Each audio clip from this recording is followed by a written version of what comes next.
Meninggalkan perbuatan karena takut dipuji manusia, takut disebut tidak ikhlas, kata beliau, itu riya.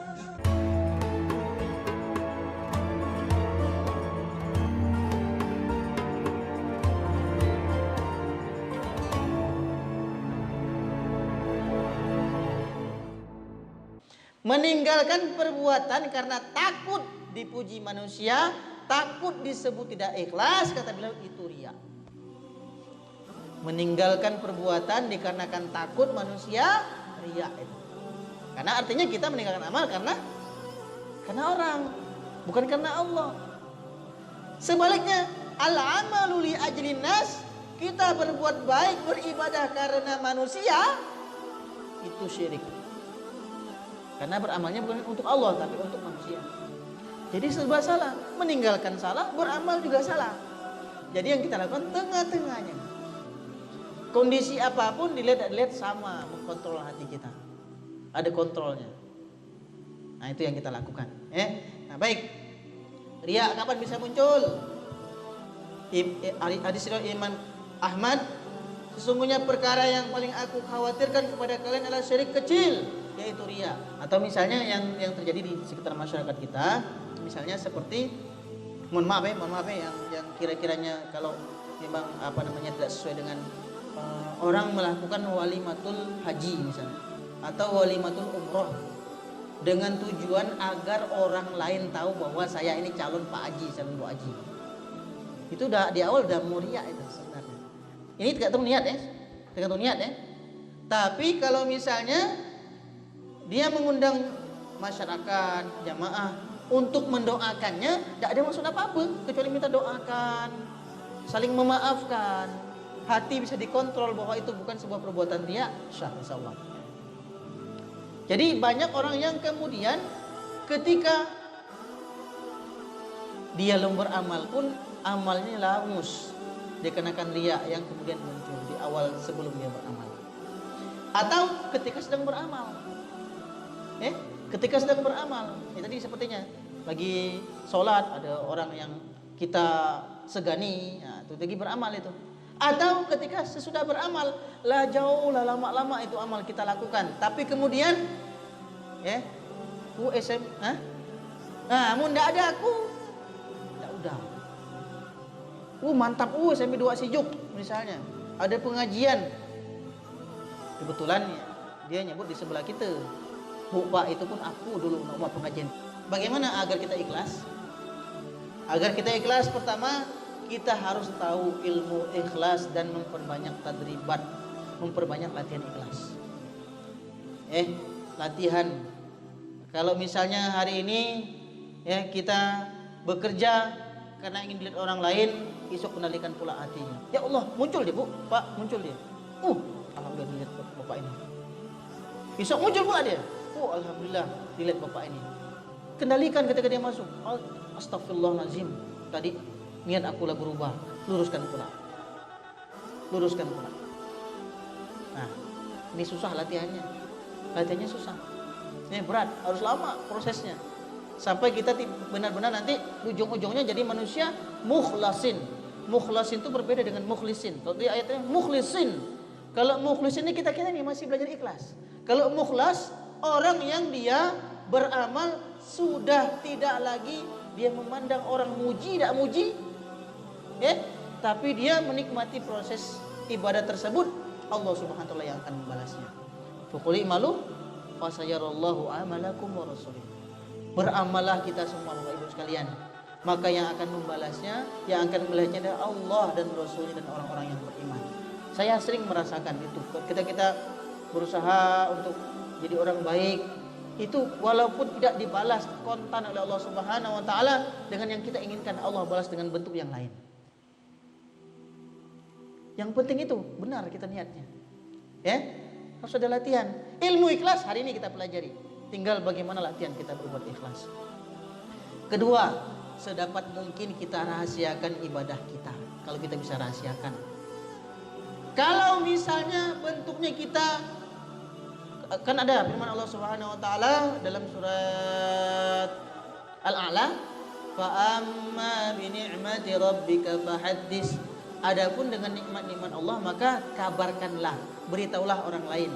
Misalnya, alhamdulillah hari ini saya bisa baca Quran 1 juz. Alhamdulillah hari ini saya bisa puasa sunnah. Alhamdulillah hari ini saya bisa sedekah. Boleh itu anjuran, akan tetapi dengan tetap bisa mengkontrol hati. Kalau kita tak bisa mengkontrol hati, lebih baik dirahasiakan. Cukup kita dengan Allah yang tahu. Ya. Nah, ini kisah, sebuah kisah. Masya Allah, saya membaca kisah ini ya. Jadi inilah yang membuat Abu Bakar As-Siddiq imannya itu dibandingkan dengan seluruh manusia lebih berat imannya Abu Bakar. Ketika Rasulullah telah meninggal dunia, nih kisah ini kita sebentar, meninggal dunia, kekhalifahan pada Abu Bakar As-Siddiq. Suatu hari ketika seperti biasa khalifah itu kan memimpin sholat ya, sholat. Setelah sholat, nah si Umar ini melihat Abu Bakar pulang ke rumah.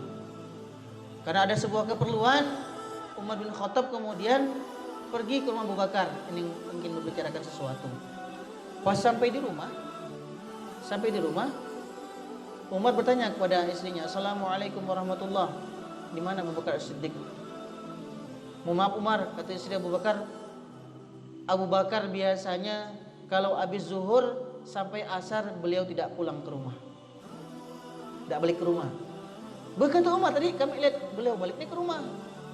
Tapi inilah yang menjadi kebiasaan Abu Bakar As-Siddiq. Umar pintar, tak nanya ke bini, kemana dia beliau. Besoknya lagi ketika selesai sholat zuhur, kemudian Umar bin Khattab intai Abu Bakar kemana ini? Diintai dia. Rupanya Abu Bakar pergi sendiri sampai keluar kota Madinah. Umar ngintip dari jauh. Kemudian Umar melihat Abu Bakar masuk ke sebuah rumah gubuk yang tua, yang jelek. Kemudian masuk ke sana, diperhatikan sama orang. Umar nunggu di sebelah tembok, tidak komentar sama sekali, melihat sampai selesai. Abu Bakar menyelesaikan di rumah tersebut, keluar, baru Umar bin Khattab datangi ke rumah itu untuk Assalamualaikum. Waalaikumsalam. Terus dibuka pintu, ternyata di dalam rumah itu ada seorang nenek tua yang sudah buta. Kemudian Umar bertanya kepada nenek tadi masih bisa bicara. Nek, tadi siapa orang yang datang ke rumah ini? Saya nggak tahu, kata nenek itu. Bahkan nenek itu pun nggak tahu siapa orang ini. Bayangkan, saya nggak tahu orang ini. Semenjak zaman Nabi sampai sekarang pemerintahan Abu Bakar, itulah Abu Bakar. Orang ini tidak pernah menyebutkan namanya siapa. Apa yang dilakukan oleh orang ini, Nek? Kata Umar bertanya pada nenek itu. Orang ini dari mulai sampai zuhur, udah zuhur ke sini, yang beliau lakukan adalah yaitu membersihkan rumah saya. Kemudian beliau memasakkan makanan untuk saya, mencucikan pakaian saya, menyiapkan pakaian saya untuk esok harinya. Kemudian barulah Umar tersadar. Umar menangis, ya Allah, inilah yang membuat Abu Bakar As-Siddiq keimanannya, keikhlasannya tidak bisa ditandingi oleh manusia manapun. Bayangkan Bu, Pak, kalau sekiranya Umar akan bertanya kepada Abu Bakar As-Siddiq tentang apa yang dilakukan, pasti Abu Bakar tidak akan jawab. Jangankan kepada Umar, kepada nenek yang dia pelihara pun Abu Bakar tidak sebut namanya siapa. Itu yang kemudian dilakukan oleh Umar bin Khattab. Setelah Abu Bakar tidak jadi khalifah, Umar yang jadi khalifah. Umar melakukan perbuatan. Jadi Umar adalah seorang pemimpin yang dia melihat dari Abu Bakar As-Siddiq kegiatan belusukan ini sebagai tanggung jawab seorang pemimpin. Nah, ini Pak Mu'alim sering juga belusukan, pagi-pagi belusukan loh. Mantau belum belusukan. Baik. Nah, baik, kan sebentar lagi. Seseorang selalu merendah dibandingkan dengan orang lain. Bapak jangan minder dengan orang lain, tapi kita merendah hati, merendah diri ya. Kalau ngelihat orang yang lebih tua, saya dengan Pak Apri, saya dengan Pak Dani, saya dengan Pak Mu'alim, saya mandang mereka mereka adalah orang tua saya, lebih tua dari saya, mereka lebih banyak dibandingkan saya, telah melakukan amal soleh dibandingkan saya yang masih muda. Kalau melihat orang yang lebih muda, Bapak Ibu ngelihat Pak Indo, ngelihat saya, ngelihat siapapun, jangan merendahkan mereka, tapi kita merendahkan diri. Dia lebih muda dari saya, dia lebih sedikit melakukan dosa dibandingkan dengan saya. Caranya agar kita bisa ikhlas, agar kita tidak tinggi hati. Kalau tinggi hati kan sombong kebalikannya. Ya. Nah, kemudian mengkontrol lisan. Kita mengendalikan lisan kita agar tidak keceplosan, mengkontrol lisan kita, ya, agar kita tidak keceplosan. Orang yang dia dewasa dia akan bisa terfilter antara yang dipikirkan dengan yang diucapkan, sehingga dia akan keluar nanti kemudian perkataan-perkataan yang kemudian yang bisa dikendalikan, bisa diperhatikan.